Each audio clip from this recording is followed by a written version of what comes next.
Assalamualaikum warahmatullahi wabarakatuh. Perkenalkan, nama saya Yola Febrianita dari jurusan Pendidikan IPA kelas D Universitas Negeri Padang. Di sini saya akan mempresentasikan hasil diskusi saya, yaitu tentang kelistrikan dan teknologi listrik di lingkungan. Pada kesempatan ini saya hanya membahas tentang listrik dinamis. Yang pertama, saya akan membahas tentang arus listrik, di mana arus listrik bergerak dari energi potensial tinggi atau kutub positif menuju ke energi yang memiliki potensial yang rendah atau kutub negatif. Tetapi elektron bergerak dari energi potensial rendah menuju energi potensial tinggi. Pada rangkaian tertutup, besar arus listrik dapat ditentukan dengan menghitung besar muatan listrik yang mengalir pada rangkaian setiap detiknya. Secara matematis, dapat dituliskan I sama dengan Q per T, di mana I adalah kuat arus, Q muatan listrik, dan T adalah waktu. Sedangkan besarnya muatan ditentukan oleh jumlah elektron, yaitu Q sama dengan N dikali E. N adalah jumlah muatan listrik. Sementara rumus I adalah Q per T. Kemudian dimasukkan rumus Q-nya. N dikali E per T. Contoh soal. Dalam penghantar listrik mengalir muatan sebanyak 1000 kolom selama 80 detik. Berapa kuat arusnya? Pada contoh soal, diketahui besar Q sama dengan 1000 kolom, sementara waktunya 80 sekon. Yang ditanya adalah kuat arus atau I. Maka dimasukkan ke dalam rumus I sama dengan Q per T, di mana Q sama dengan 1000 kolom per 80 sekon, sama dengan 12,5 kolom per sekon atau 12,5 ampere. 2. Rangkaian listrik. A. Rangkaian hambatan listrik seri. Rangkaian listrik seri memiliki besar kuat arus yang sama, sehingga didapatkan persamaan I sama dengan I1 sama dengan I2 sama dengan I3. Sementara pada rangkaian seri terdapat tegangan yang berbeda, sehingga didapatkan persamaan V sama dengan V1 ditambah V2 ditambah V3. Pada rangkaian seri terdapat hambatan yang bisa diganti dengan hambatan seri ganti, sehingga didapatkan rumus V didapatkan dari perkalian I dikali R, sehingga I dikali R1 ditambah I dikali R2 ditambah I dikali R3. Pada rangkaian seri memiliki kuat arus yang sama, sehingga bisa disederhanakan dengan mengalihkan I pada setiap ruasnya, dan didapatkan rumus untuk hambatan seri sama dengan R1 ditambah R2 ditambah R3. B. Rangkaian hambatan listrik paralel. Rangkaian listrik paralel memiliki besar kuat arus yang berbeda, sehingga didapatkan persamaan I sama dengan I1 ditambah I2 ditambah I3. Pada listrik paralel memiliki tegangan yang sama, sehingga I merupakan hasil bagi dari V per R, sehingga bisa dimasukkan ke dalam rumus V per R sama dengan I sama dengan V per R1 ditambah V per R2 ditambah V per R3. Karena pada paralel memiliki tegangan yang sama, maka rumus dapat disederhanakan dengan membagi tegangan pada setiap ruasnya, sehingga dapat disederhanakan menjadi 1 per R paralel sama dengan 1 per R1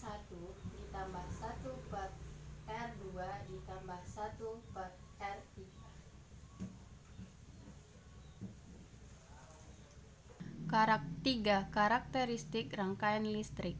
A. Hukum Kirchhoff. Hukum Kirchhoff menyatakan bahwa besar kuat arus yang masuk pada kawat penghantar sama dengan besar arus listrik yang keluar dari kawat penghantar, atau secara matematis dapat dituliskan dengan sigma I masuk sama dengan sigma I keluar. B. Rangkaian GGL dan hukum Ohm pada rangkaian tertutup. Pada baterai baru, umumnya memiliki gaya GGL sebesar 1,5 volt. Jika baterai dihubungkan dengan suatu rangkaian sehingga ada arus yang mengalir, maka tegangan di antara kutub-kutub baterai disebut dengan tegangan jepit. Menurut hukum Ohm, besar kuat arus yang mengalir pada rangkaian tertutup adalah I sama dengan E per R ditambah R, sehingga besar tegangan jepit sebesar V sama dengan E dikurang I dikali R, di mana R kecil adalah hambatan, R besar hambatan luar, E GGL baterai, V tegangan jepit, dan I arus listrik. Elemen listrik yang sama dipasang secara seri dapat dihitung dengan menggunakan rumus I sama dengan N dikali E per R ditambah N dikali R. Sedangkan elemen listrik yang dipasang secara paralel dapat dihitung dengan menggunakan rumus I sama dengan E per R ditambah R per N. 4. Sumber arus listrik. Listrik adalah energi. Sesuai dengan hukum kekekalan energi, untuk menghasilkan energi listrik perlu adanya alat yang dapat mengubah energi lain menjadi energi listrik. Jenis sumber arus listrik. Yang pertama DC. Sumber arusnya yang pertama yaitu elemen volta, yaitu perubahan energi dari kimia menjadi energi listrik. Yang kedua, elemen kering atau baterai, merupakan proses perubahan energi dari energi kimia menjadi energi listrik.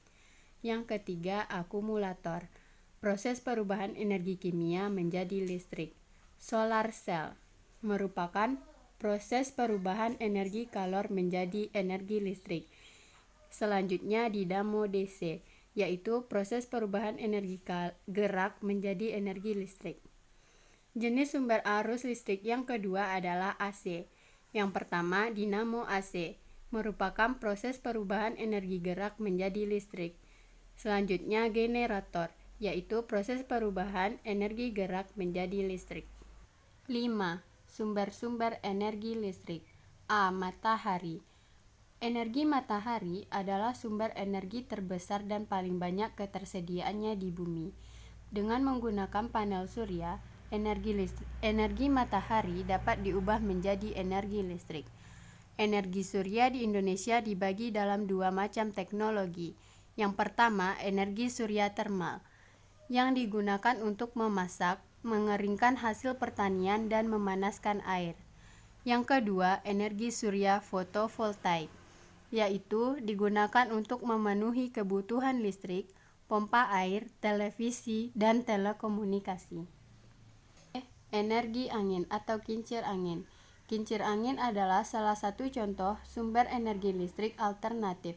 Energi gerak yang dihasilkan oleh angin dapat diubah oleh generator menjadi energi listrik. Berbeda dengan batu bara, gas, dan minyak bumi, kincir angin tidak dapat menyebabkan polusi bagi lingkungan, sehingga kincir angin dapat dipercaya ramah terhadap lingkungan. C. Energi air atau hydropower.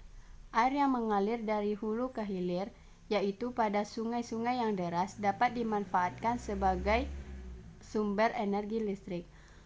Arus air sungai tersebut dimanfaatkan untuk menggerakkan turbin yang terhubung pada generator, sehingga dapat diubah menjadi energi listrik.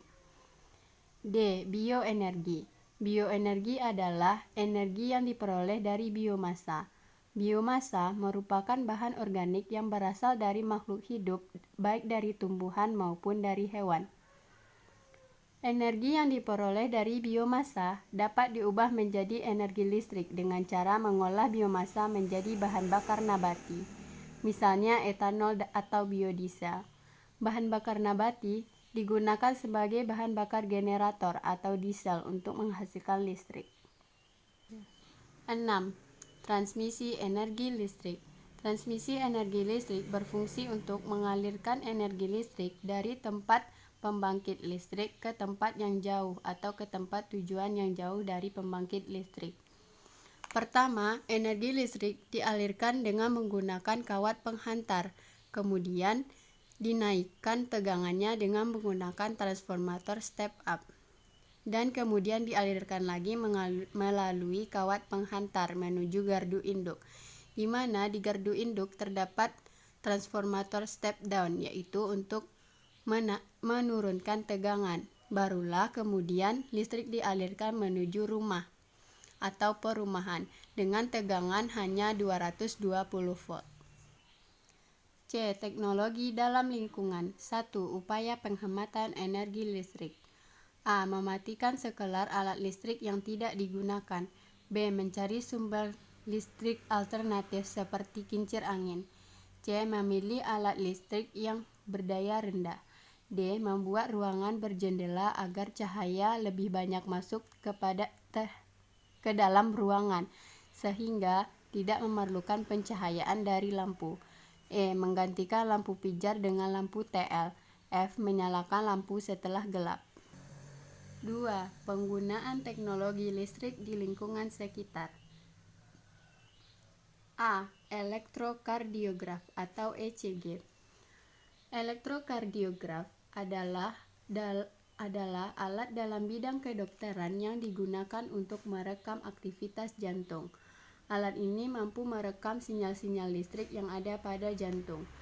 Alat ini dihubungkan dengan kabel, di mana kabel inilah yang akan menghantarkan sinyal listrik dari jantung ke alat perekam medis yang berupa asiloskop. B. Elektroensefalograf adalah alat uji kedokteran yang digunakan untuk menilai kerja otak. Sel-sel otak saling terhubung satu sama lain melalui sinyal-sinyal listrik. Sistem kerja EEG sama dengan elektrokardiograf. C. Pengendap elektrostatis. Pengendap elektrostatis berfungsi untuk membersihkan gas buang yang keluar melalui cerobong asap agar tidak mencemari udara. Komponen alat ini adalah kawat besi yang bermuatan negatif dan pelat logam yang bermuatan positif, di mana pada saat asap kotor melewati kawat, maka partikel akan bermuatan negatif yang kemudian ditarik oleh pelat logam yang bermuatan positif, dan terbentuklah jelaga yang mudah dibersihkan. D. Pengecatan mobil. Butiran cat mobil akan bermuatan listrik ketika bergesekan dengan mulut pipa semprot dan udara. Butiran cat tersebut akan tertarik ke badan mobil apabila badan mobil diberi muatan yang berlawanan dengan muatan cat. E. Mesin fotokopi. Selain menerapkan konsep optik, mesin fotokopi menerapkan konsep listrik statis, yaitu dengan menerapkan penggunaan toner atau tempat bubuk hitam halus. Toner sengaja dibuat bermuatan negatif sehingga mudah ditarik oleh kertas. 3. Pencegahan bahaya penggunaan listrik dalam kehidupan. A. Mencabut kabel dari stop kontak apabila tidak digunakan. B. Menghindari air dan tangan yang basah saat akan membuka atau melepas sambungan kabel dari stop kontak. C. Tidak memegang lubang stop kontak atau sambungan kabel yang terbuka. D. Selalu memperhatikan peringatan yang ada pada peralatan listrik. E. Memasang sekring untuk menghindari kebakaran dengan cara memutus arus pendek yang terjadi di rumah secara otomatis. Demikianlah hasil presentasi saya. Kalau ada salah dan janggal mohon dimaafkan.